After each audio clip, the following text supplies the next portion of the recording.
Smacking on some candy. Oh, you got it. You Mm, got it. Just mm. talking with OC. I'm your host, OC. We on the podcast without a name. Yay! It's Big AC the one. I'm over here smacking on some candy. The Bears are smacking on the Packers. The Rams snacked on some Panther. Man, what a day of football it was. Hey, first of all, Bryce Young showed me something. I didn't think he could come back and perform against them LA Rams twice.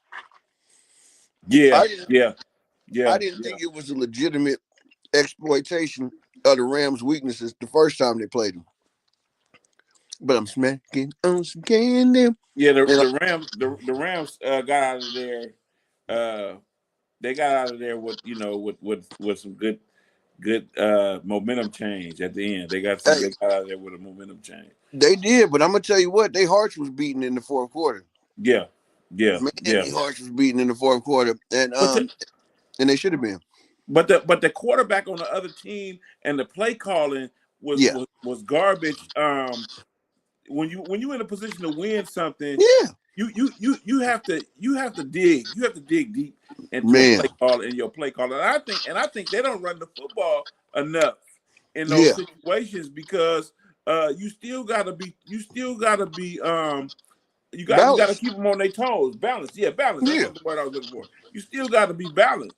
no doubt, no doubt. I'm gonna say like this. I don't know how it is that Jordan Love was able to turn it. First of all, Packers lost no calls from him. He was balling tonight. Jordan Love was balling, but how come it was when they really needed to sustain the drive and put the game away, they couldn't do it? I don't know. That is one of the things that be missing me too. I'll be wondering. You get up to these points, you up Yeah, 24-3 come on, halftime, 24-3 and getting the ball back at halftime. and getting the ball back at halftime. What are you planning on doing different that's gonna Man, keep you out of that end zone? come on, And I'm gonna tell you, it's Lafleur, not being balanced. It's not being balanced. Lafleur, How many times he threw the football? come Look on, at how many times he threw the football. man, time after time. And you know what I noticed is every time Josh Jacobs got stuffed on first down, he went away from the run completely. Man, stop that! Stop that! Stop that. Put the man in a good position to get some yards. Don't just You run know it up what? the gut. And this is where I'm gonna go ahead and applaud my head coach and give him his flowers, man. Because one thing about Kyle Shanahan's stubborn ass, right, is you can stuff the run on first down. He gonna hit you with it again. Yeah, yeah, He yeah, might even run on third down. yeah. No, You know because it's going the down and distance is going to allow it. exactly. You see what I'm saying? And even if he had a long to go, he was going to have to. He's going to have to run the football. You got to run the football, man. No doubt. No doubt. And I'm gonna say like this: it's important to run the football, and this theme has been reoccurring in football a lot lately. It's important to run the football in the first quarter so that you hit runs in the third and the fourth quarter.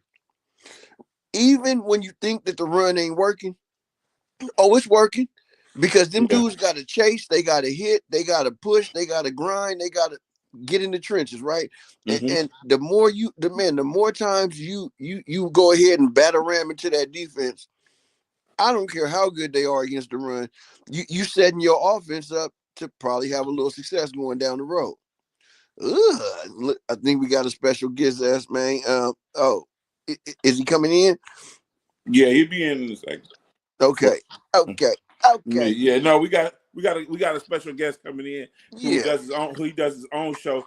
man, When the Niners or the Warriors win or lose, he come on with a great take. He got a great take on sports. now, He's very articulate and he gives it to you in a way where you yeah, really can understand what he's talking about. no I doubt. think he left out the room, but when he popped back up, man. The first time I heard one of his takes was on the radio. I was in Okay, traffic one time, yeah, and he called into the radio show and was talking to Greg Papa, I think it was, right. and they had a debate, on some of the things that was going on with Bay Area sports, Okay, and so yeah, uh, with no further ado, Let me see. Hey, We're gonna do this. We got him in right What's now. What's going on? Can you hear us? up? What's up? I hear y'all good, man. How y'all doing? man, it's good, man. I got my guy in here. Yes, sir. What's going on with you?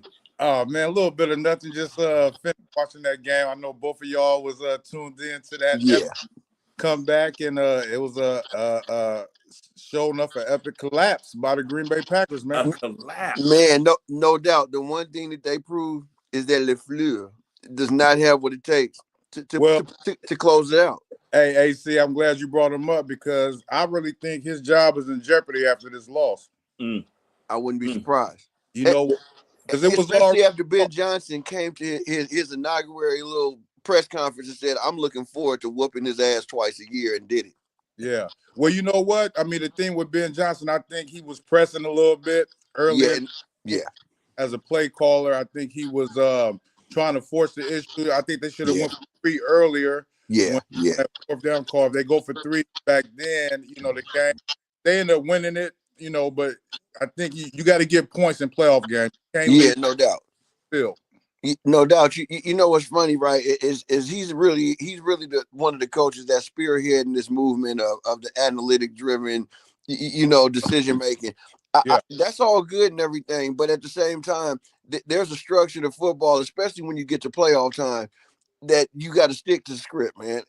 And you like you say, you want to give a heavy dose of the run. You want to make sure that your defense is keeping it in front of them, and like that's more important than trying to go for the splash play when you get to playoff time, because the key is to not make the mistake. Everybody thinks it's about making the big play, but it's really about not making mistakes. Well, you guys know a couple of years ago when the Niners went to the Super Bowl and they played that NFC Championship game against Detroit, Dan Yeah, Campbell, he went for a couple fourth downs. yeah, They have kept us in that game, and we was able to come no back. doubt. It was up big in that first half. We came back and ultimately won that championship game to get to the Super Bowl. Man, no doubt. It's funny too, right? Because man, I was putting out some music around then, and I was fooling with a dude from Detroit. So Okay. we was back and forth real tough during the game, and during the first half, I was taking the lumps. I was like, yeah, it's cool, man. Yeah, Y'all out there getting it, man. But y'all just know that y'all the brand of ball y'all trying to play, y'all kind of cop that from us, yeah. right? And he was like, oh man, no, this is a Detroit thing, and I was like, okay, got to beat the best to be the best though, and like at the end of the day, I'm gonna tell you like this: I'm glad we kind of sprinkled the Niners in there, man, because like what I'm seeing out of Shanahan this year, I'm actually seeing something that this I almost think this is their best chance to run one. Well, you know what? Yeah, this has been his best coaching job so Yeah, far in this regime with him and Lynch. I yeah, think the fact that all the injuries that we had throughout our blue chip players, and yeah, for the team to be 12-5. Yeah, we had that hiccup last weekend against Seattle. Didn't yeah. really go up, but I mean, we still got an action at winning in Philly tomorrow. I think No doubt. inclement weather may pose an issue because we know Brock Purdy don't really hold the ball when it's wet that well. Now But let me ask you a question. yeah, It always throws me off because he went to Iowa State, right?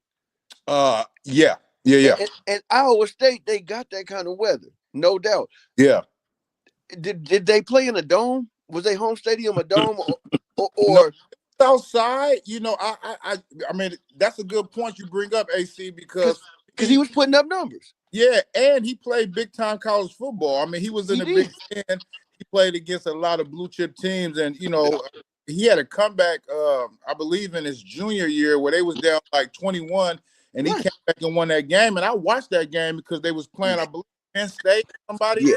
Yeah. and he won that game. And at the time, I didn't think we would ever have him as our starting quarterback. Right. And I said, this white boy could fling it, He could play. So He could play, man. things something missing back then.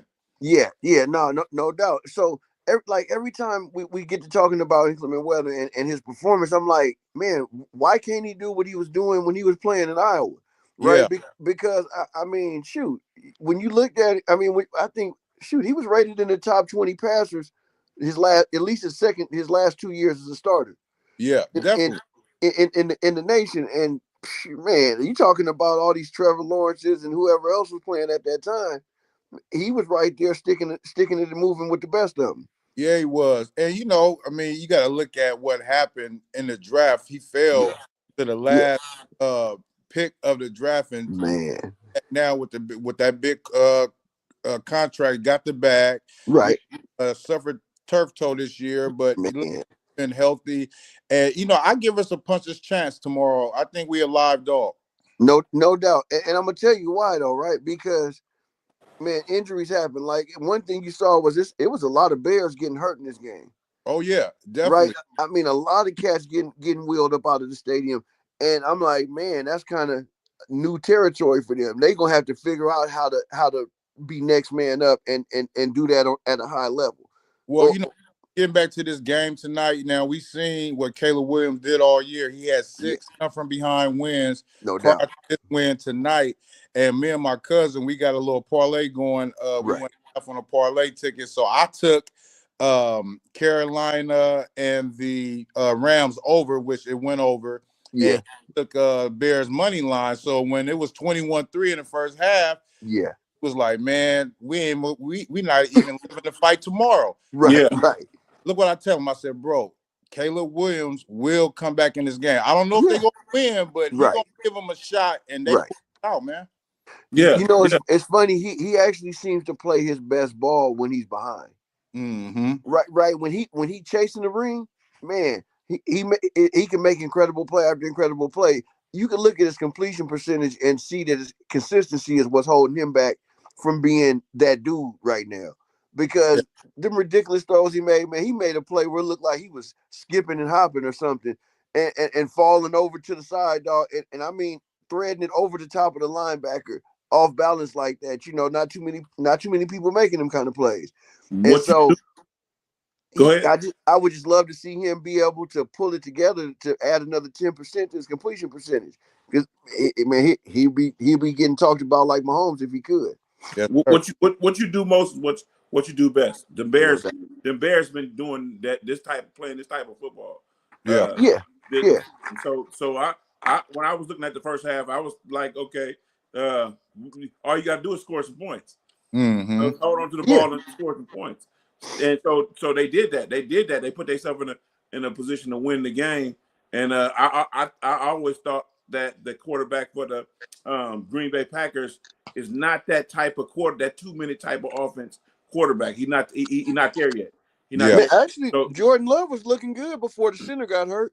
but I'm talking about when you have to get your team down to score within 2 minutes and get Right. that score. He's not either they wasn't calling the right plays or he's not that guy yet. He can be that guy, but he's gonna have to learn how to be that guy. Yeah. So I gave the nod to Caleb and I was like, wow. I sitting here and like, turned the channel and turned it back and was like, wow. Here we go again. The difference was play calling. Yeah. I'm not gonna lie. The play calling looked like Caleb Williams' coach had full trust in him to go out there and get it done. Yeah, well, like I said in that first half, I think Ben Johnson was pressing as a play caller. No doubt. In the second half, he didn't have a choice but to let Caleb Williams get loose and throw the ball because they was behind. Right. But you had touched on earlier, AC, man, that throw that he made on 4th and 8, where he was to his left, man, the linebackers falling down, man, that was a wild. I mean, it's only probably 3 quarterbacks in the league that make that. Come on, man. Probably him, Josh Allen, and Mahomes. Yeah, healthy. exactly. Those other 2 I was thinking about. You hit the head. Yeah, man. And I mean, like, I love Joe Burrow's game, but he ain't that kind of quarterback. He not so athletically gifted. Thanks for everybody that's checking in with us live. Man, we got Ike in the building. It's your main man, Big AC the one. I'm talking with OC. And talking with man, for sure, man. But yeah, I appreciate y'all bringing me on, man. Yeah, I was gonna, get on tomorrow. OC had hit me yesterday early in the week and got at me about coming on with you guys and telling them I check y'all out, man. I tune in. I'm an avid watcher. I love y'all commentary. I love how y'all, bounce off one another, man. And we just some cats that grew up together. And what we doing right now is what we do in the Crest or man. you do know that. You do know that. What y'all think about that firing all of these coaches being fired? Man, especially my coach, the coach Yeah. from Baltimore. okay, Ravens. let's start with that one there, right? So the first, the drama, the tagline was that he lost the locker room, right? Yeah. And I'm looking at the way they're playing and competing, and I didn't see a team that looked like they wasn't following their coach in the trenches. Yeah. What really came out in the watch that I saw was that him and Lamar had some odds, and the organization went with with they franchise quarterback over their long time head coach. Well, see, this is the thing. They're gonna have to extend Lamar contract Yeah, because if they don't, the salary, I mean, the salary cap, it'll be 75 million dead money. So, Ooh. like you said, they have to make a choice between Yeah. coach and player. Now, it Yeah. was some rumblings about a week ago. It came out in the paper that some reporter out there has said that Lamar wasn't really into the playbook, falling Right. asleep at meetings and stuff like that. Now, that only gets out to a reporter from Yeah. within the Yeah. organization. No Now, doubt. who was the leak? Was it Harbaugh? Was it one of the other coaches? But once you got that type of tension in your locker room, Oh yeah. hard because now you got the head coach and you got the star player, and it's gonna always lean heavy to the star player because those who make plays, the players Yeah. make right, Yeah. and the are the X's and O's. Now, I thought about it. I'm glad you brought this up, OC, because I was thinking about if Jim was there, would they have him? Yeah. If what? If Jim was the coach of Baltimore in '99, would they have fired him? Ooh, that's a good I one. didn't think about that. That's a real So, good one. and the reason I bring that up is because Jim was a former quarterback for the Bills, right? Yeah. Yeah. He had a cup of coffee with the Colts, I believe, before he retired. Right. But Yeah. players like to play for coaches that played before. Man, no doubt. Yeah. And Jim is a real rah-rah guy, man. You see how passionate he is about Herbert. Herbert. Oh yeah, definitely. Oh man, dude, he's always over there massaging the shoulder. Man, God, you're a stud, man. This and that and the other. Man, this guy is the best. You know what I'm saying? And don't get me wrong, man. Justin Herbert is up there, talent wise, with the best of them. To me, he hasn't really been putting it together. I'm gonna say like this. I think maybe his receiving core is letting him down a little bit, and they really ain't having no creativity with the play calling.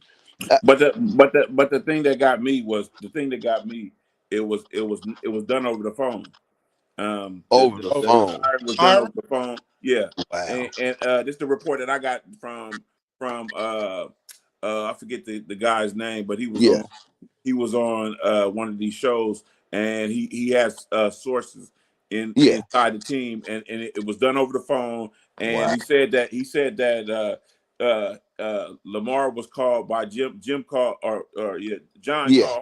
called his quarterback, asking him if he wanted, what you think about me standing around, and he was like, okay, I'm with it, but then something happened, and Lamar they saying Lamar had said that they told the front office that he didn't want him there no more, and so that was a backdoor type deal. This is what they try to paint the picture as, like that. But me personally, what I think is when you're somewhere for a number of years, let's say 18 years, like he was, I mean, it's sometimes it's time for you to move on and do other things and be at another place, because if you look at coaches that have done that, like Andy Reid, to speak for you sometimes you take that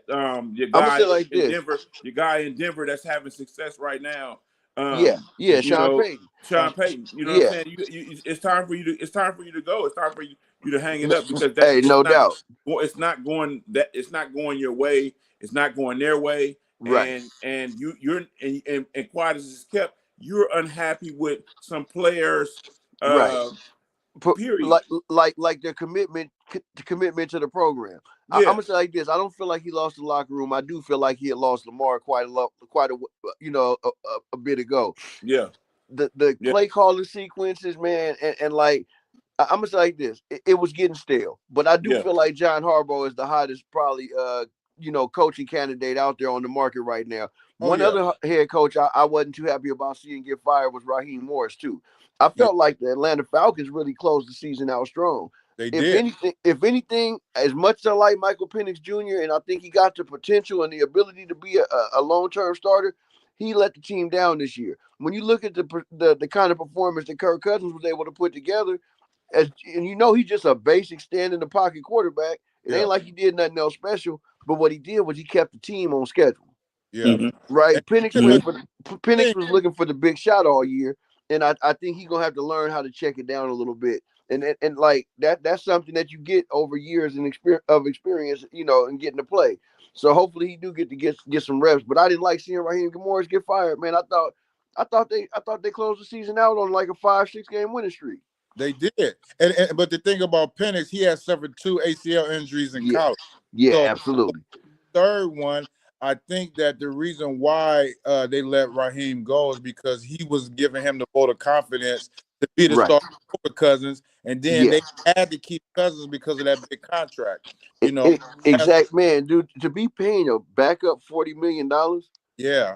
So, and I think that's that's what he negotiated. Yeah, but I think that's why he got canned. But to get back to John Harbaugh, and here's the thing: when you added to, just like Mike Tomlin, right? He was able to get that win against Harbaugh, and I think the loser of that game, that coach gets fired. Was going to be up out of there. Yeah, Harbaugh ended up losing the game. Now, as I touched on earlier, you leave it up to the players on the field. The field goal kicker is the 44-yard field goal, right? Man. Now, if he make that field goal, they win, and now they're in the playoffs hosting the Texans on Monday night. Man, exactly. I mean, just look at it tonight. Dude, LaFleur, he might end up losing his job. Who let him down tonight? McManus. Yeah, he missed 4, lost 4. He shorted him 4 points, missed a field goal and an extra point.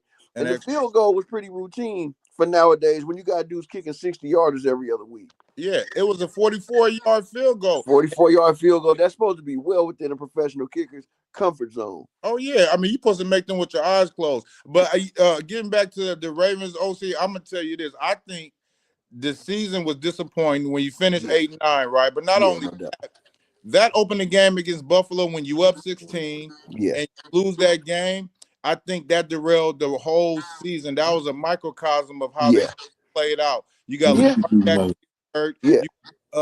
Henry, who's known to be a protector of the ball, fumbled in some key games.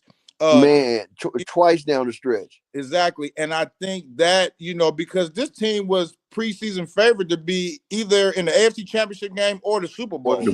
No doubt. So for them to finish 8-9 and not to win the division, that was the reason why Harbaugh got let go. And like I said, I thought that whoever lost that game, even Mike Tomlin, because and I'm gonna tell you why, though, right? I thought that whoever lost. Yeah, I'm on board with all of that. I'm on board with all of that. I like to think that the last couple of years they underachieved from what their expectation was, and I'm gonna tell you the truth. I mean, it's hold on. It's a what have you done for me lately business. Regardless of how long you've been somewhere. It's moves that's going to be made. They may even get rid of Lamar Jackson.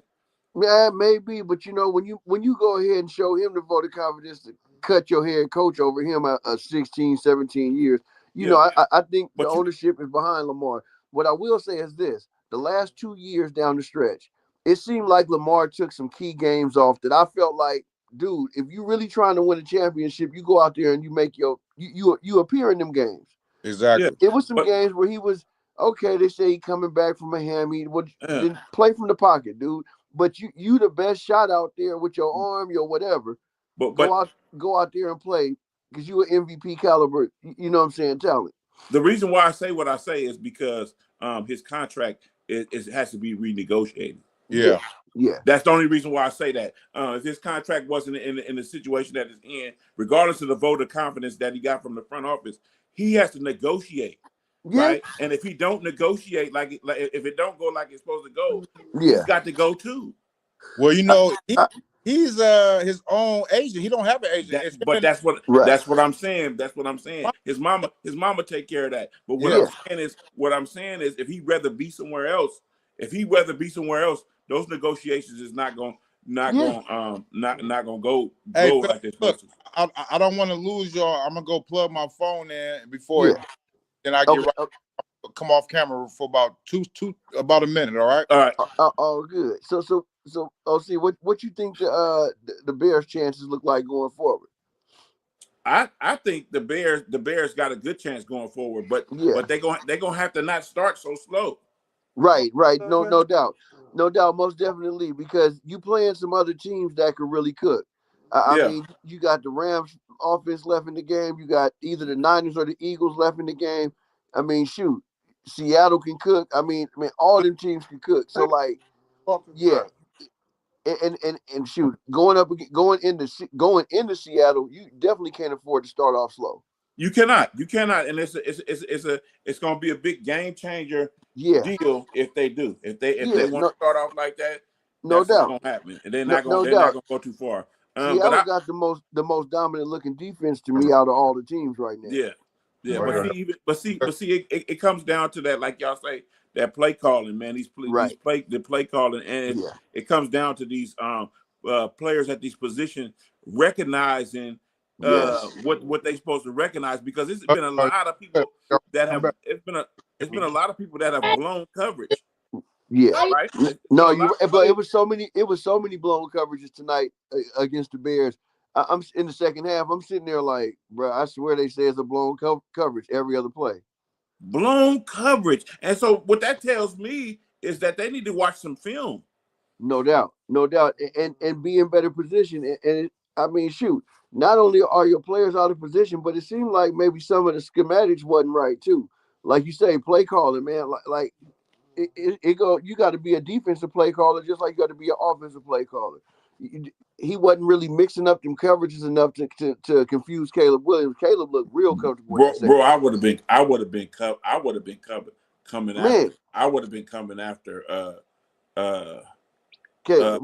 Yeah, I would have been coming after Caleb. I would have been coming after that Green Bay quarterback. I always forget his name. No doubt, Jordan Love. I would have been coming after him with a pass rush, and I wouldn't have just been in prevent defense at that point in the game that they was at. I would have been coming at him, man. Let's get this.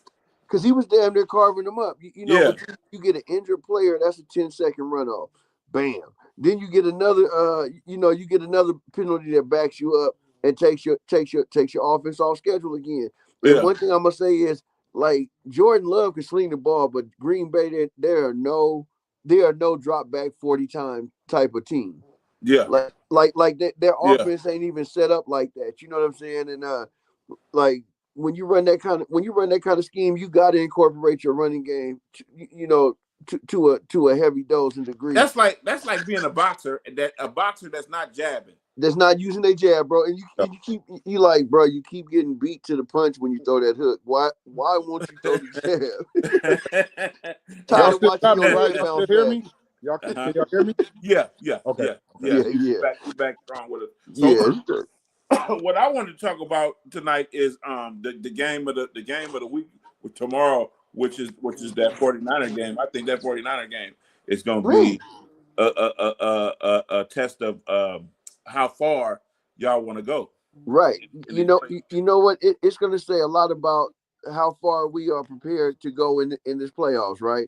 Yeah. I feel like we're going to come up out of there with a win. You know, it's funny. I was listening to some Philadelphia media earlier in the week because I like to see what the opposition is talking about, too, and not just get drunk on the 49er Kool-Aid, right? And it's funny. Their fan base feel like this is going to be a cakewalk for them, right?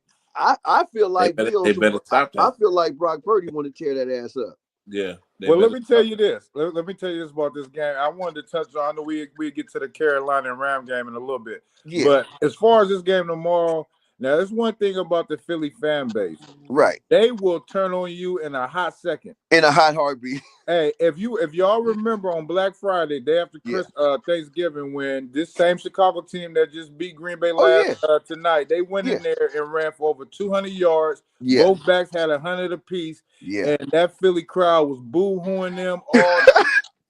So, hey, let this Niners squad get up 10-13-0. Yeah, for real. You're going to hear those boo birds, and then Sirianni and company will start pressing.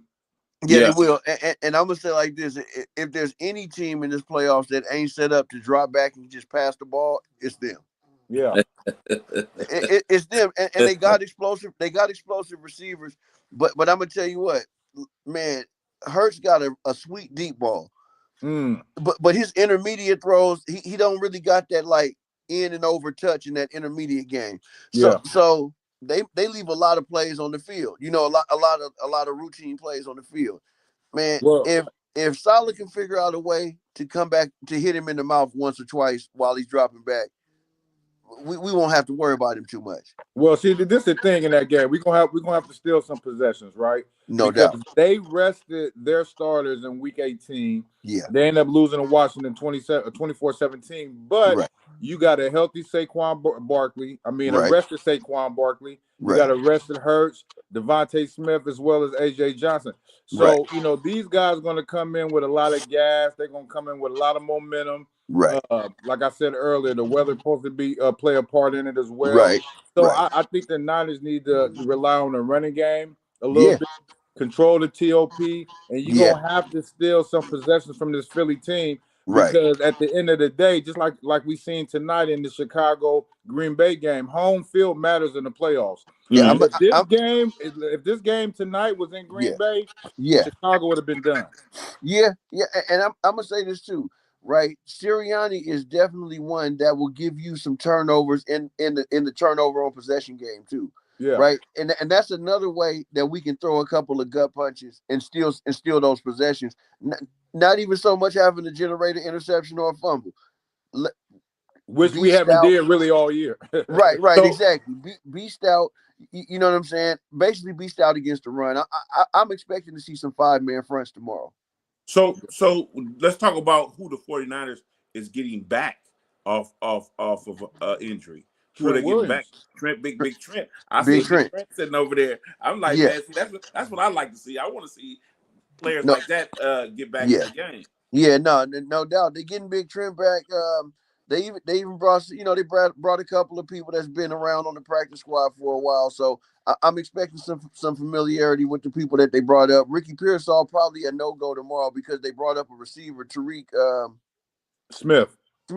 Brought him up this, you know, earlier today off the practice squad, as well as a linebacker, Graham, that's pretty familiar with the system and been here for a few years. So I'm not expecting too much drop off out of the backup play. You know what I'm saying? I'm hoping that somebody will actually bring an unexpected spark, and it could happen though. Well, look, I'm glad you brought up Trent, OC, because this is the thing. I don't think there's no other left tackle in the game that affects a team to the point where when you lose him to injury, your whole running game is evaporates. Right? Yeah. So with him, the addition of him back, I think that you're going to see a lot more running. Because I think when the Niners run, I think it's some record with Shanahan since he's been coach. When the Niners have 30 or more carries, he's 28 and 6 or something like that, right? No doubt. Trent Williams is a big key to that. So he's the biggest key. Yeah, he's the biggest key. So having him on that left side, protecting Brock's blind side, as well as getting that running game going, is going to be key tomorrow. Now, to me, I'm not gonna lie to you. Another thing Trent Williams does is he unlocks George Kittle in the passing game. Definitely. When you don't have Trent Williams out there, you got to have George Kittle doing a lot of chipping and double teaming. Yeah. When Trent Williams is there, you know, it allows Kittle to sneak out on a lot of them little shallow crossing routes and out routes. And the thing in that Seattle game, what I noticed is the Niners didn't get no yak. The Niners have been they've been holding their hat for generations, man, for decades, getting yards after the catch. Mm-hmm. And when you see Kittle get stood up and stopped in his tracks, you know that it's something going on, right? No doubt. So this team didn't have no yak. And don't get me wrong, Seattle has a hell of a defense, but to win that game 13-3, it felt like it was 30-3, really. Yeah, exactly. Exactly. It was closer than it looked. Like you said, like closer than it felt. Because it felt like we got nothing done all day. Well, no, the three plays that stood out to me that could have been momentum swingers. Yeah. The fumble that Darnold had, Yep. that The the bounce off of 94, yeah, he wasn't able to fall on it. yeah. Then The CMC. the CMC going through his hands, but the biggest one to me, the backbreaker, was a 3rd and 17 run that they got for 19 for a first down. Because that right there, that takes all the wind out of your team, not just your team, but your crowd. Yeah, Your no, you're right. crowd is deflated by a team getting 19 yards on a run because Seattle was conceding the punt. They were just trying to run and get about 5 or 6 yards and punt the ball to get a little space. And the Niners gave up 120 yards in that first half. Yeah, man, that's ridiculous. But they had been showing that in prior games. In that game against Tennessee, they gave them 7 a pop. In that game against we kind of shut down the Colts running game with Taylor. But Chicago ran on us a little bit too in that 42-38 game. Yeah, they did, and that's why I said I think we'll be seeing Saleh employ a few 5-man fronts and really mix up those looks and not just go out there with a 4-man base every time. Because he got to do something to mix it up. We don't when Michael Williams went out, of course, Bosa, like you say, man, some real blue chippers, man. And Michael Williams was having a hell of a season, our first round pick. Yeah, before he went down this year. So with the catch that went down, I can't. Saleh's doing a hell of a coaching job. You know what I'm saying, of his own. Well, see, this is the thing. I think Saleh, he's going to be definitely a candidate for some head coaching jobs coming up. I mean, I think it's like 6 or 7 coaching jobs or vacancies open. I think, we see with the Jets. Now, the Jets, they was worse than us. They didn't have a pick all year. We only had 6. The Jets didn't have 1 pick all year. Now, you go back to Saleh last year when they fired him, he was 7-9 or 7-10. Hey, and I'm going to say this. They had a top 10 defense, too. Yeah, definitely. He just didn't have a quarterback. Exactly. He just didn't have a quarterback. Man, and that was the undoing of his initial head coaching venture. I know the Cardinals have already asked for the authorization to interview him. So have the Titans. Man, it's something to be said. It's something to be said when the old team hire you back. That's it. That's something to be said. But you know what? It's not even that, OC. I'm gonna tell you what it is. It's the humbleness of Saleh to say, "Hey, I had my cup of coffee in New York. It didn't work out. I had success with the Niners. Let me go back here, eat this humble pie, and get back to what I do best." Man, and why not? And I'm gonna tell you what, I was really looking forward to seeing him with a season of calling plays with Fred Warner running the green dot on that defense. When he went down, I'm gonna tell you that's when the wind went out of the sails on the defensive side of the ball for the Niners. Exactly. Love what I see out the offense, and I'm gonna tell you why I feel like we got even a little more than a puncher's chance. We've never had the solid of a backup quarterback who could come in and stabilize the offense. Mac Dine. Because if something was to happen with Purdy, like in the previous championship game, we finally have somebody to come in to play. You know what I'm saying, to back him up and not have us miss a beat. Well, when Purdy went down with that turf toe, McDonald came in and went 5-3 for us. And I think he's throwing for more yards and over 300 yards a couple of times during that 8-game run. I don't think Purdy has threw for 300 yet. No, he did. He did. Okay. I think 2 games ago he went for 320 and had them 5 touchdowns. Yeah, okay. So step back. Well, today we want to talk about the Rams and Panthers. Okay. Matthew Stafford, he threw the ball 42 times. Yeah, he did. Wow. Yeah, he did. And wow. You know what? 42 times. Man, and he's built for it. I'm not even gonna say they built for it. He's built for it. You know what I'm saying? That's all they used to do in Detroit when he was on the team. But look who he got to throw the ball to, man. You got Puka, man. Hey, he an alien. Hold on now. Look, hold on. We grew up together, right? So when we back in the day when we used to call niggas aliens, that meant nigga you was a weirdo. You was a weirdo. But when we called that nigga alien, that means something special. Yeah, he's a freak, bro. That dude, man. Hey, that man is. It's like you want to say, well, I don't even see how he gets so open, or I don't even. But like, bro, he came in with the savvy of 10-year veterans.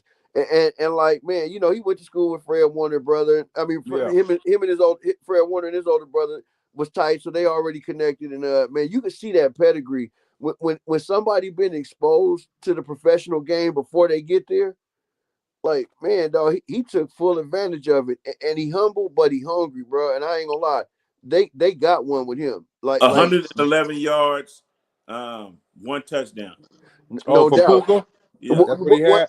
And then Devontae Adams, you know, you sprinkle him in on top of Puka. 72 yards. Yeah, and he was a little he was a little rusty today, first game back, you know, after injury. So that was to be expected. He dropped a couple balls. Yeah. But I'm gonna tell you something about Puka, man. Puka Nacua, those 50-50 balls that you throw up, they more like 80-20 for him. They 80-20. 8 out of 10 times he gonna come down with that ball. He got the strongest hands I didn't see in a receiver. Yeah, no doubt. And he may not be the quickest, he a little slow foot, but he remind me, and I don't want to, I'm not making this comparison, so y'all don't jump down my throat.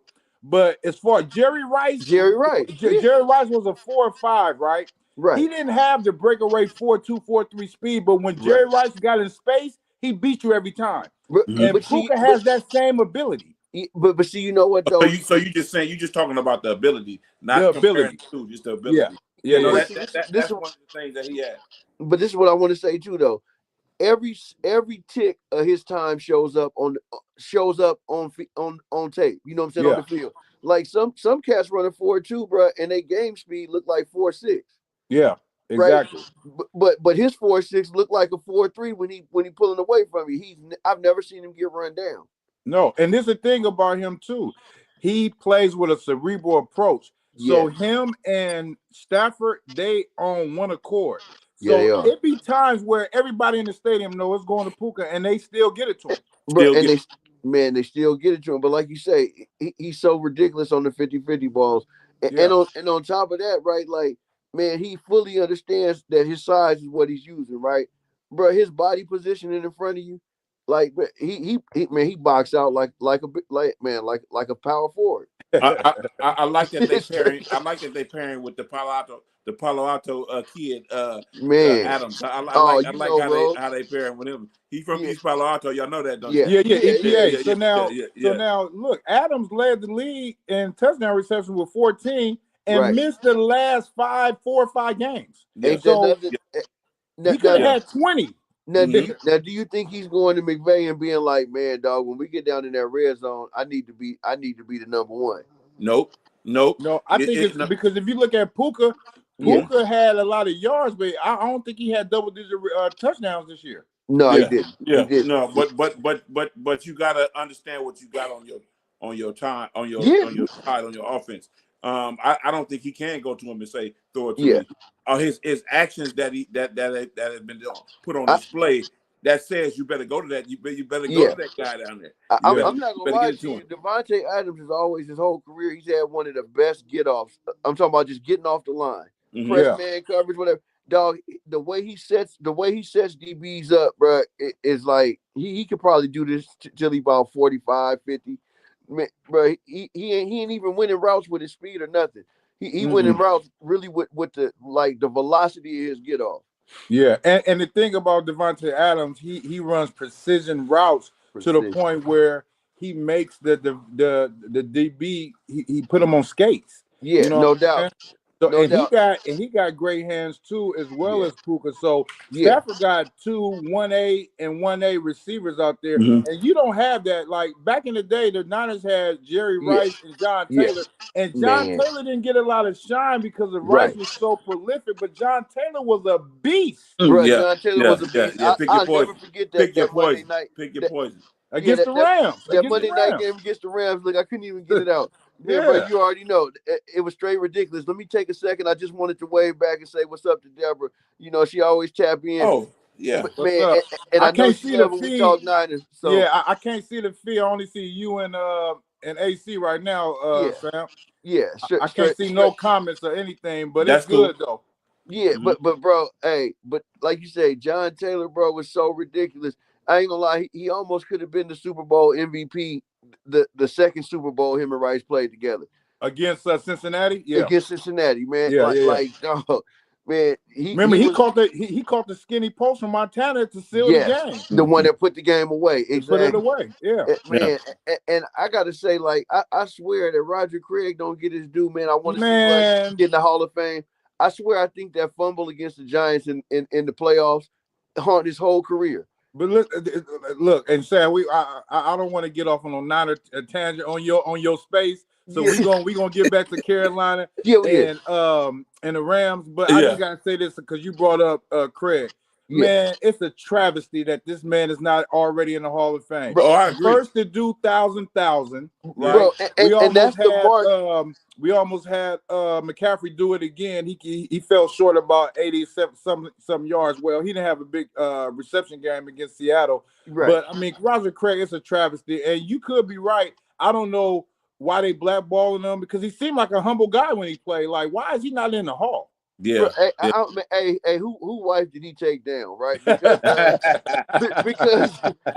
was the only thing he was guilty of.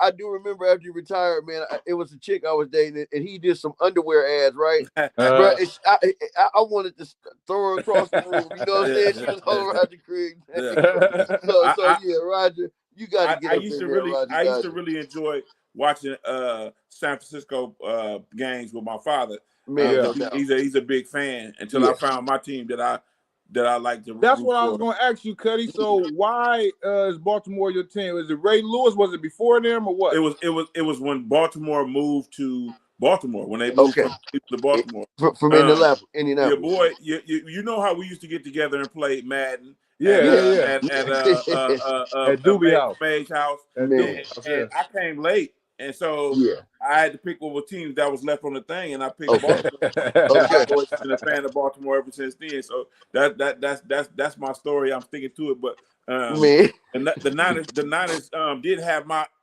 eye when they were winning Super Bowls, and the thing that I was impressed about was the front office.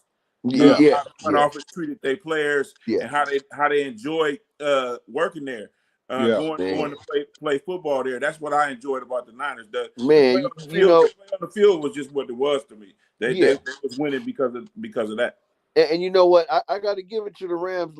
As of late, they've adopted that same type of kineticism in between their front office and what goes to the product on the field. Like they first class all the way. Mm-hmm. Oh yeah. You know, and I ain't gonna lie, they owner has gotten a bad rap over the years. Gronky or whatever. That lady. It started. The lady was like the lady down of the league back then. Yeah, but I'm talking about Stan Kroenke. Yeah. He owns another couple teams in some different sports too.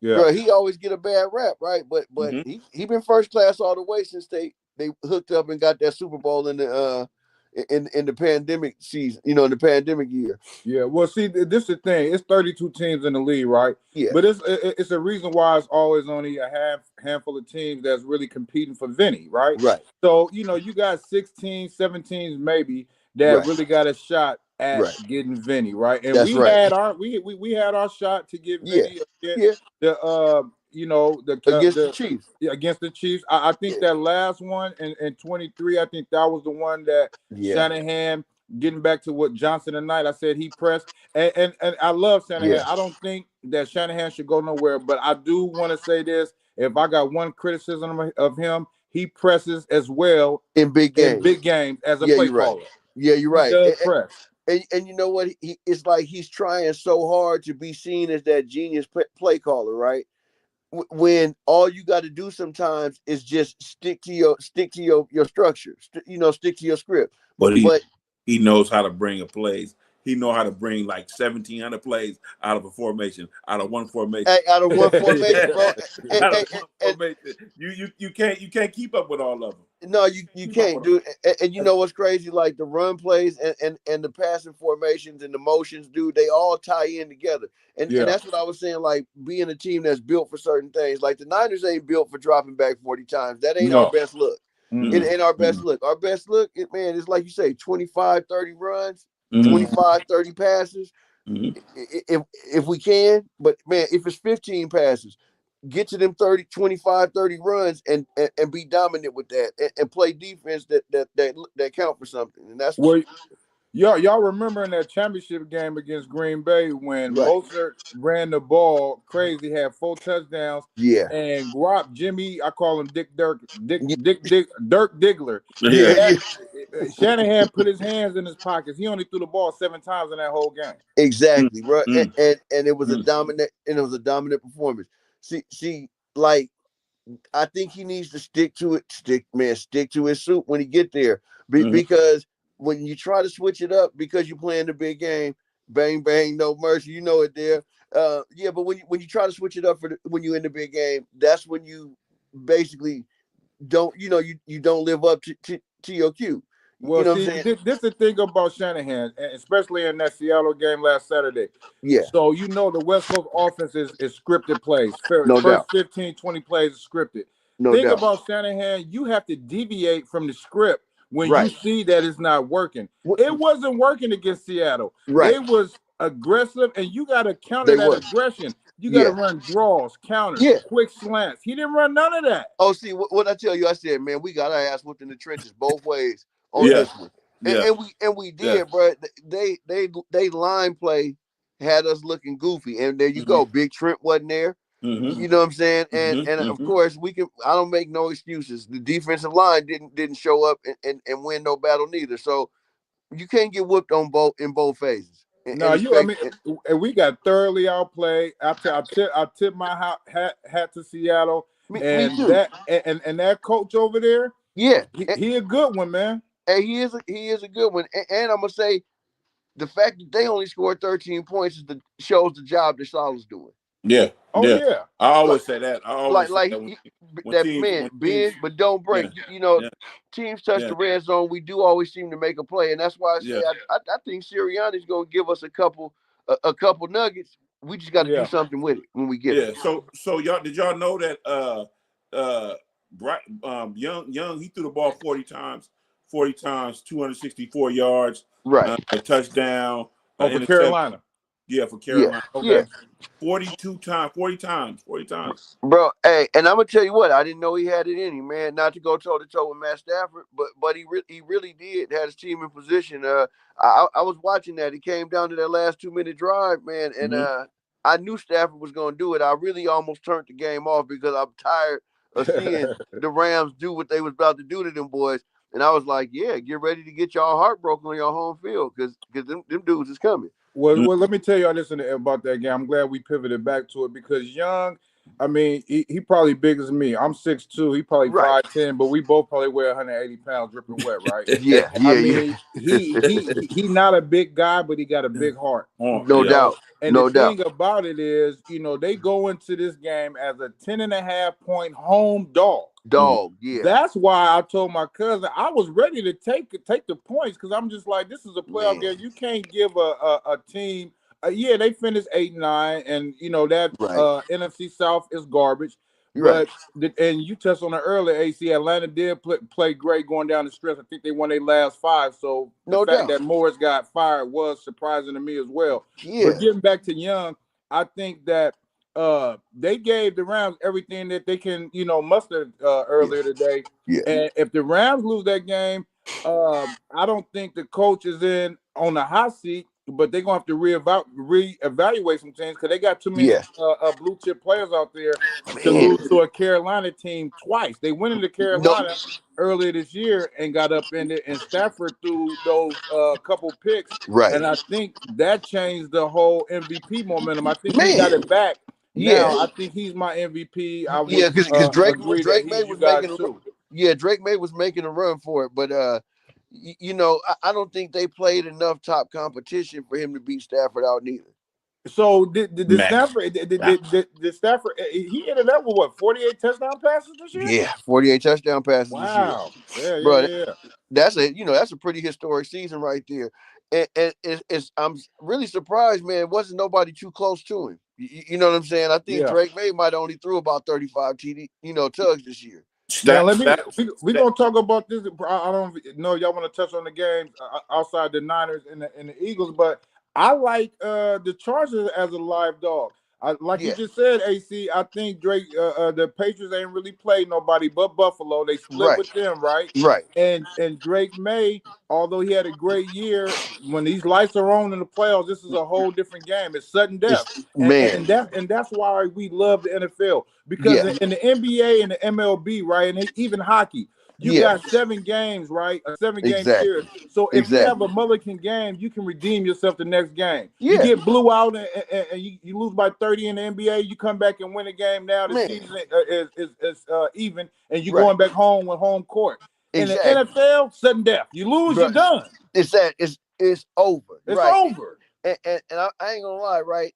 The college Heart football broke. playoff is kind of drumming up that same kind of drama, What right? y'all Like, think about Indiana, man? I didn't think they was gonna thump Oregon like that. bro, No. me neither. But because Oregon was my pick to try to win the Natty this year, right? But Yeah. I'm gonna tell you, Indiana is for real, and that boy The Mendoza, bro, he is the most sound quarterback prospect coming up out of college this year.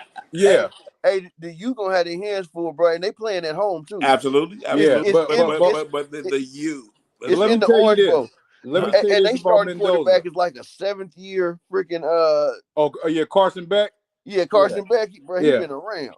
He But been around. Let me tell you this about Mendoza, and I know we was gonna eventually get to this team. Yeah. So you know the Raiders got the #1 pick. They definitely taking Mendoza. Man, they gonna get that white boy killed in Vegas. Hey, this is what I was saying.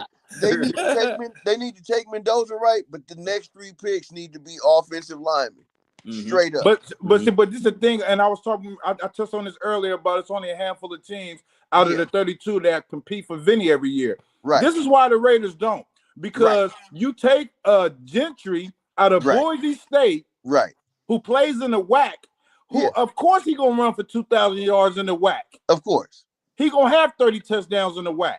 Exactly. But do you think that gonna translate to the NFL? No, when bro. Motherfuckers is twice as big as you and twice as fast as you? And hit them linemen, them defensive linemen, and them linebackers ain't no joke. Bro, and he playing behind the absolute worst offensive line in the entire league. Hold on, y'all. Hold on. Somebody in my garage. Hey, Matthew Stafford threw for 457 yards against Seattle this year. Yeah, I believe that. And probably 4 touchdowns? What was it? It was my 3 touchdowns. 3 touchdowns. Yeah, bro. Yeah, you know what? These are my grandbabies, though. They want to say hi. Say hi. Hi. This is Kaomi and this is Kaja. Say hi, girl. No, you know. All right, y'all go. All right, love y'all. All right, love y'all. Y'all be safe. Call me when you get out there, okay? Man. All right. The circle of life.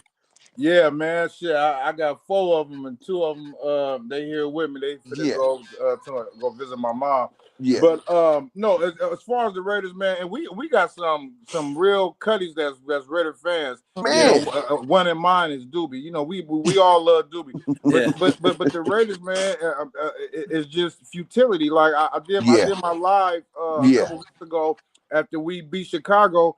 Right. And you know, I just had to just touch on them because I'm like, you know, it's been 30 years, and I get it. We ain't won a Super Bowl in about 30 years ourselves, but at least we compete. At least we've been to 4 championship games and 2 Super Bowls. The Raiders finished 2-15 or 3-14 this year. Yeah, and Pete Carroll had to go. They paying $50 million in salary to coaches that don't coach for them no more. But dog, did you see how bad that they said the job Pete Carroll and his sons did for the team this year? I like it. But they wasn't even giving out instructions for what the philosophy was in they position meetings and things of sort. You know, the teams that we talking about that's getting at it for Vinny every year. But not only do them players know what to do, but they know where to be. They know what the coach wants out of this play. They know what the concept is. It starts at the top, right? It starts at the top. So Mark Davis, the only reason why he owned the Raiders because he Al Davis' son. Exactly. He don't know one thing about the game of football. At all. And then now the Raiders, they was always the poorest team in the league. They Yeah. moved to Vegas, get that brand new stadium, which is a dynamite stadium. Me and my No doubt. wife went to the I Kendrick love it. I Lamar, love it. Right. I love it. and I love it. SZA when they was on Concert. tour out there last Yeah. year. Man, Yeah. that stadium is Bomb. immaculate. Yeah. But I mean, this Raider team from the top down, they Man. don't run an organization the way you need to be run. Right? No. They got all this influx of money, but you're not making the right draft choices. And then, like you just said, Exactly. OC, you paying $50 million to coaches that don't coach your team right now. They don't coach Man. right now. And I know they Really. say coaches' salaries don't affect the salary cap, but it just shows bad business practices and not really being willing to follow through on the decisions that's going to make or break your organization. I think it do affect your salary cap indirectly. I think Okay. because how they do money in the NFL, Yeah. they put money in trust, right? Yeah. So they can get that interest, so they can pay some of these players the money that they're supposed to pay them. Oh yeah, no. So I mean, indirectly, all Yeah. of that money that's going out, it really affects what they can do and how they can moves that they can make. I No, mean, that's- that's just me. No, I do know you're right, because there is a level of profit sharing between these teams. Like Yeah. teams that's in them smaller markets, and they got them teams that like Jacksonville when they was first getting on, right? Yeah. They had some trouble filling the stands. You know, now they got a hell of a team. I mean, that's one of the teams I think could really dark horse it this year is the Jacksonville Jaguars. Jacksonville, my favorite to come out the AFC, if you ask me.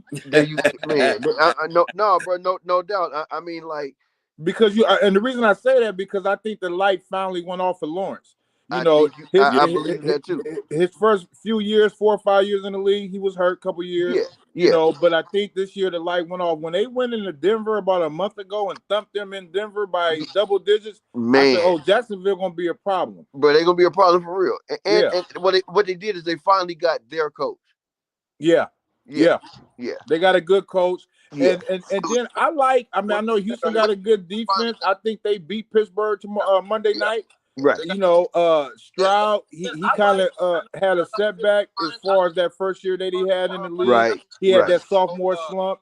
Yeah. They don't really score a lot of points, but they defense keep them in the games, man. Man, hey, I'm gonna tell you what, D'Amico Ryans, in the way he got that defensive unit player, man. The Shanahan tree. Oh man, from that tree, dog. And I'm gonna tell you what, like that, he wanted to be proud of. Because the way they go out there and compete every week, like, it don't matter if the offense don't show up. Like you Texans, said, we talk about the Texans, right? The Texans. The Texans got one of them defenses, man, that man, you can rank up there with the greats. I'm gonna just leave it at that. And this is the thing about this year's playoff. You know, we talked about college football, right? You got new blood in there. You know, Miami haven't been to a championship game in a while. Indiana, I mean, not in our lifetime. I think the last time they've been to a championship game was in the 20s or 30s. The 40s. And now you got the same type of thing going on in the NFL. Right. Now you got KC out, right? Mahomes not going to be able to be in there no more. Baltimore out. You know, Allen with Buffalo, although they're in there, they got a tough game. They reeling too. They reeling. Jacksonville. They got a tough game against them. They could be one and done. You're seeing the changing of the guard right now. No doubt. You're seeing a lot of young coaches as well as young quarterbacks starting to mark their spot in this NFL. Man. And we're gonna see a lot of parity moving forward in this league. Yeah, like I'm gonna tell you another team that we ain't said nothing about today that missed their mark to even think about touching Vinny in the near future is the Cincinnati Bengals. Remember, they went up against the Rams in that Super Bowl, right? And Joe Burrow duel it out with anybody. But at the same time, like, they didn't put enough pieces around him, and now he talking shit. He ready to get up out of there. Well, you remember Joe Burrow is the only one to beat Mahomes in Kansas City. That's what I'm saying. In that AFC Championship game, Kansas City was up big. Burrow brought them back for the right to go to the Super Bowl. And people forget that Rams, they won that Super Bowl with Darnold, but that game was 23-16. It was a one-possession game. For real. Cincinnati could have got their first Vinny. They could have got him. And I'm gonna tell you, that squad and having that talented quarterback, the chance to get one with Burrow, I think is over, because I really do think he won't up out of there. Well, see, even getting back to Baltimore, we talking about, I think John Harbaugh, a hell of a coach. he Yeah. put himself as the #1 candidate to get a job, right? Yeah. But sometimes after so much time, you just need a different voice in the locker room. Well, I think it's the same thing going on in Pittsburgh. Yeah. Mike Tomlin, are you just good enough to get us to the first round, the wild card round, and then get Right. out there? Because if they lose to Monday night, I think his job's still going to be in jeopardy, because what do you do at the quarterback position? They always got a good defense, but Yeah. Aaron Rodgers not going to play till he's 50, is he? No. No. Yeah, I think this is his last hip hoorah. You So what think do so? you do after him? You're going to have to draft him. You have to get a quarterback. Yeah. I'm not gonna lie. I thought that Aaron Rodgers came to Pittsburgh with the intention to play 2 to 3 years. Okay, depending on what they do Monday. So if they lose Right. Monday night, you think he come back next year? No. I don't think he come back next year. No, because you got to think about. Wait. You think about do you OTAs. think? So are you saying? You think about training camp? Does he want to really do that again? But okay. So are you saying he's not gonna have the desire, or they wouldn't have him back? Pittsburgh, a little bit of both. I think Pittsburgh got to understand what direction they going in. Are we getting younger? Or are we gonna stay at this stagnant position? Well, right here? Yeah. Well, I would say this. It depends on how far they go. Okay, right. Because if they got home field Monday night, so they can win against Houston, right? Because we know Houston don't score a lot of points. So let's say they get to that. That's a we know Rodgers can sneak you. Yeah, he can sneak you. So let's say they somehow find their way in the AFC Championship game. Okay, that's the only way I see maybe they come back. That he come back and Tomlin keep his job. Yeah. But if they lose, because to me they shouldn't have won last weekend. I think that field goal kicker, and that's the thing about the players, right? We talking about coaches losing the locker room or needing a different voice. If he make that field goal, it's a whole different discussion right now. So the deodorant has been sprayed. Yeah. I feel you. No, you're right. Yeah. No doubt. And, hey, I mean, shit. They say everything happened for a reason, and all things happen in their season. I guess, like you say, it was just over for the Hardball Nation. You know what I'm saying? But he's gonna definitely land on his feet. And I think he's going to the Giants. I was just about to ask you, what do you think? He wants $20 million. He wants $20 million, and he wants a $10 million budget for his coaches. And guess what? I think the best job openings is the Giants, because you got Scatterboo as the running back. You got Neighbors coming back. Yeah. And then you got the young quarterback out of Mississippi. Where did he go? Mississippi? Yeah. You got Jackson Dart. Jackson Dart. So you got your 3-headed monster out there. If Neighbors can stay healthy, I think I watched Scatterboo last year in the college playoff, and I think whoever get him, he's gonna be a game changer. He's gonna be he reminds me a little bit of Jerome Bettis, a little bit quicker though. Right. If it was me, I want to be like Sean Payton. I want to go somewhere where it's going to be tough. I want to go somewhere where our cap room is fucked. I want to go quarterback room. I want to go fix it. That's what I want to go do. So if y'all was him, I would go to Miami. Atlanta, Miami. Good. Okay, I would go to Miami. That was my next choice for him too. Now, but what do you do with Tua though? What do you do with Tua? You convince Lamar to come down here to Miami. So you want to move the coach and the quarterback to Miami? That's what Lamar from. Oh man, Lamar from anyway. So you convince him on the low and say, man, don't negotiate with them. Come see what we got to offer down here. Let's do any given Sunday. I'm taking Steven Willie Beeman with me. Stephen Willie Beeman, yeah. I hear you. But I guess he could take Snoop Hunters down there with him and win some games, right? Yeah. I mean, on the real, we looking at Lamar being on the move. Maybe the backup quarterback is on the move. Understand the system that Harbaugh's going to want to run. That's what I'm saying too. Huntley. Yeah. This is a business. This is a business. Yeah. They don't get comfortable with you just because what your name is and what you done did for us. Right. Well, no, and him and Lamar didn't fell out, right? So why not take your backup quarterback who look more than happy to come start for you? Yeah. And I'm gonna step on a bigger limb. Baltimore need to go call John Gruden need to go get Gruden from Gruden Grinders and put him as the head coach. Okay, that's what I'm saying. So yeah, we was kicking this around in the private chat a little bit. So you want Chucky to come back and run Baltimore? What you think about that? Chucky. What you think about that, Gut? You know what? I wasn't really. No, hold on. But hold on. This is the reason why I wasn't sold on. I wasn't sold on Gruden because he went to Tony Dungy team and got a Super Bowl after he was the Raiders coach. Now that's the last time that a team traded a coach to another team, right? For capital and a player, and then. I mean, come on, that Super Bowl was supposed to be lopsided. He just had coached that team. So I don't give Gruden credit for being this uber talented coach. But he's good with he's good. He was still Callahan was still running Chucky playbook play for play. I'm talking about the play sequences and everything was still looking the same. The game plans and everything from the years before. But he's good with that quarterback in that quarterback room. John Gruden is a whisper underneath all of that, and not only that, we could take that Super Bowl away from him. But the Raiders was on their way back when he was in when he was in Las Vegas for his last time. The Raiders was on their way back because there was some structure that was put in there with him. I'm telling you, man, that's one of my favorite all-time coaches. Okay, but listen though, even like you say, he was in Vegas. He got that $100 million contract, right? Yeah. But then they caught the motherfucker saying some slick shit and tweets and emails. So at the end of the day, your character in question. Yeah. I don't want a motherfucker leave my team if the character is shitty. Yeah, I hear you. But you gotta also understand too. You guys also understand too. In that whole case, he got thrown under the bus. It wasn't nobody else that came out that case, and he wasn't even attached to that case. They threw John under the bus. I don't think John is a racist. I don't think John is one of those because he deal with 95% of the league, which is black. Period.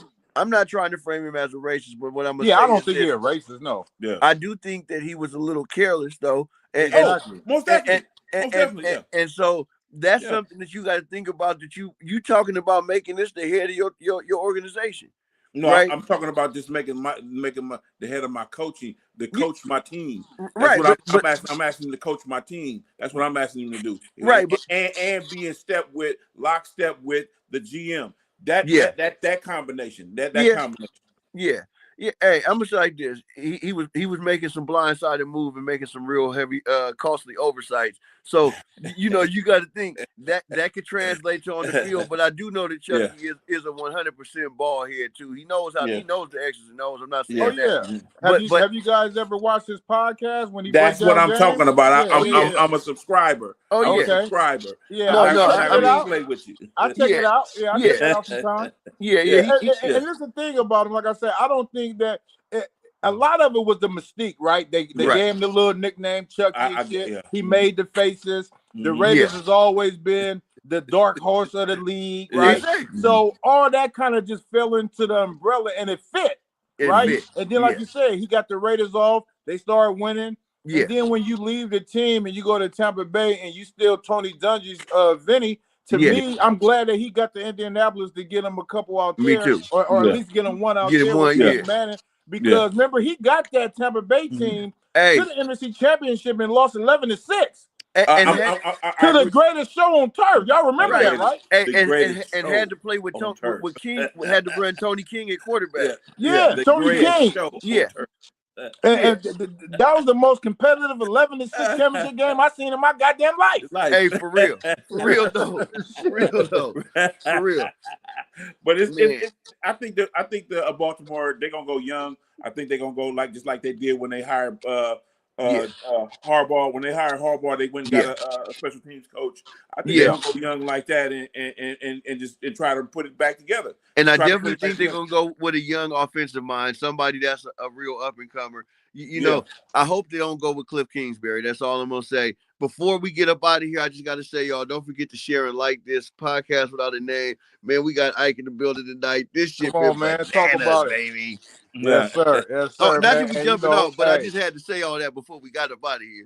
I appreciate it, man. Hey, and like you said, man, y'all tune in to Reigns Reaction. I will be getting down, man, this weekend. Definitely after this Niner game. Well, just after the slew of games, we got 3 games tomorrow. Right. I didn't see that first half of the Carolina and Ram game. I was at work. I caught the second half, and I wasn't surprised to see that the Carolina Panthers was in that game. Because, like I said, I just didn't think that they deserved to be a 10-point home dog. No, they did, and they sure didn't play like it. They earned. I think they earned some respect around the league, and people really got a chance to find out who Bryce Young really is tonight. Yeah, man, hey, he came out there and really showed something, and I think if they would have went ahead and went with their running game a little more consistently today, they would have came out with this win. But what they didn't do was control the clock at all. Yeah, and see, and here's the thing. Now it's kind of. Well, they lost because the Rams ended up beating them, but with Chicago beating Green Bay, now the lower seed goes to Seattle. No doubt. If we do happen to beat Philly tomorrow, we go back to Seattle next week in the division game in Seattle. A place that we already showed we could win this year. And I'm gonna tell you what, a place that I would be surprised if we didn't come out with a W from. Yeah. Oh no. I look. Like I said, now you want that first round bye so you can rest your players. Yeah. But to me, the teams that get the first round bye, sometimes they come out flat. They do. In that first and second quarter. And then the team that they may be playing, they may be on the heater. They may be hot, may coming off an emotional win. And before you know it, you down 21-3 like Chicago was tonight. And if you don't, now Sam Darnold ain't no Caleb Williams. No, he not. No, he's not. So if we get Seattle down big like that, let's say we beat Philly and then we go to Seattle next week. If we get Seattle down, Darnold, now he will throw you a 2 or 3 picks. Bro, he will give you one. Yeah, Sam is gonna do you right in the fourth quarter, and Sam gonna do you right. Sam gonna do you right. And I'm telling you, I look at it like in the mix of the game, in the middle of the game, or the beginning of the game, he'll give you a couple. He'll give you a couple, and that may spark you either way. But coming down the stretch, I like Sam Darnold, man. I'm gonna say this. I know the rest of the faithful Niner game, whatever, you feel the same way. I know we want to see Seattle again on the way to the venue if we get there. I bet y'all do. Yeah, and we know what we got to do now. Now we just got to go have the heart and do it. Because that was to me that was the aberration of how we played our worst and they didn't play their best, right? Right. But like you said, the game was 13-3, so we were still in that game. It was some momentum swing plays that just went their way. Even tonight with Chicago, when they was down 21-6, the guy fumbled, the lineman got the ball fumbled. They couldn't fall on it. They dropped a couple picks, but Caleb Williams was the X factor. He was able to keep that team alive. That play, man, to me, that 4th and 8, that was the play of the game. He don't make that throw, they lose this game tonight. They going fishing. And I'm gonna say like this, man, like you say, they can talk about he's 50% or 60% overall, but I bet you if you go down the stretch, I bet you he only missed two or three throws. Well, no, in that fourth quarter, he was 9-20. But it didn't matter, though, because he made the plays when he needed to. In week 17, they played the same Chicago Green Bay team. Was up 6. Green Bay was up 16-6, and they walked him again. They walked him down, and he threw that walk off to win the game, 22-16. So he has that it factor. You know what I'm saying? As a quarterback, and that's all you need. Like you say, okay, he only completed 50% of his passes in the regular season, but now you in a short season, a 4-game season, a sprint to get to Levi. And he got the talent. That defense showed up in the second half, and he made the plays. So they never out of the game. No, they're not. No, they're not. And I'm gonna say like this, like, man, he may end up falling short this year, but the point is he done made his mark on the league. I don't think Caleb Williams going nowhere. Oh no, and to be honest, I watched him at SC, but I thought the hype was a little bit too big on him. Now I felt so too. The light went off this year for him. Yeah, it did. I think he's in his 3rd year. He's going to be special. Can y'all write in and tell the Niners to burn those uniforms that they played in? Oh, the Hey, black one. Yeah, Hey, I'ma tell you what. burn those, man. Burn I'ma Those tell was you what. clean, though. I like the motherfuckers. I was trying to Burn give him a chance, but since we only won once and we lost, yeah. yeah. Burn them. If y'all see Seattle again, go back to the ones that mean something. The uniforms with all the mystique, huh? The Yeah, red yeah, and the yeah. gold, baby. Yeah, Let's yeah. go. You got to get them ghosts. You got to get them ghosts flowing through you, man. You got to get Yeah. them ghosts flowing Yeah, through hey, you. no doubt. No doubt. Y'all. Hey, till the next time, man. It's your nigga from that end. And I'm All out. right. Areem, I'll see you, man. For sure, man. Rings reaction, man. Y'all tap in, man. Love y'all. No doubt. All right. All right. Later.